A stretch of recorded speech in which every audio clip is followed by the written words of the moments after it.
What was your very first job in the Navy? What were you doing? Believe it or not, I had a Bachelor of Science in Business. Oh, is that right? Because the only school in the state was the University of Arkansas at Fayetteville, and they did not accept minorities. And so therefore, I got a business degree. And when I got to Washington, the Navy was the first group to call me in. But remember this now, even though I had a college degree, they started me at the bottom of the ladder as a clerk typist, GS3.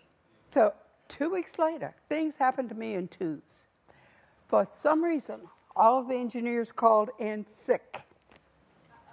And since I'm the first person on the computer, I went out and mounted my little tapes, and I stood there and I waited, and nobody came out to operate for me. And I walked over to the console, and slowly but surely, I started to flip switches and do type-ins, and the tapes took off. People saw me because I have good peripheral vision, and I kept working. And they went back and told my boss, and he came out and he said, "Ray, I didn't know you knew how to operate the computer." I said, "I don't." He said, "Well, what are you doing?" I said, "I know how to do enough to get my job done." He said, "Fine, from now on, this is your job." So I created every job I ever had after that, everyone. Was there one particular moment that was a defining moment in making your career take off? Oh, yes. I went through a lot of obstacles, and certainly with a lot of racism, things of that type. But I transferred to another agency, another naval agency, and with my having an androgynous name, people think quite often that I'm a man. Based on my reputation, I was hired sight unseen many times. So I'd been there 3 days in this new agency, and the new boss came out to meet me. And he said, "Hi, I've come to meet the new guy." And I said, "Hi, I'm Raye Montague." So he says, "You're Raye Montague?" Well, then he was racist, and he had to figure out how is he going to get rid of me. Well, he gave me a task that the Navy had been working on for 6 years and had spent at that time over $600,000 on. That was back in the day. He gave me 6 months to figure out how to make that thing work.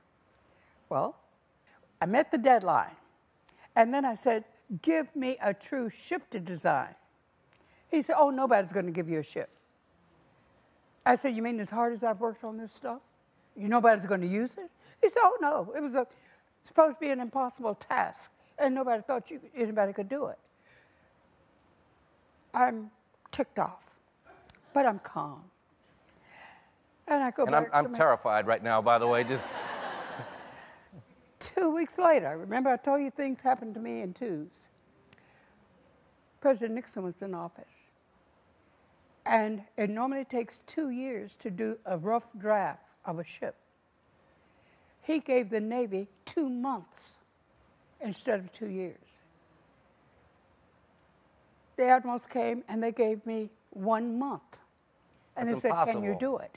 Oh, remember, I'm doing what would be impossible. I brought that rascal in 18 hours and 26 minutes.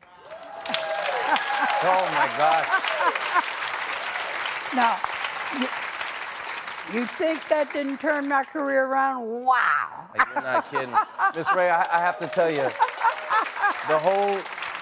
the whole reason I wanted to do this show was really not as much about me as it was the people I would be fortunate enough to meet who are sitting in that chair. And I can safely say, if the only conversation I've ever had is the one that we just had, I feel like my life at this show is complete. It's a great, great honor to have you.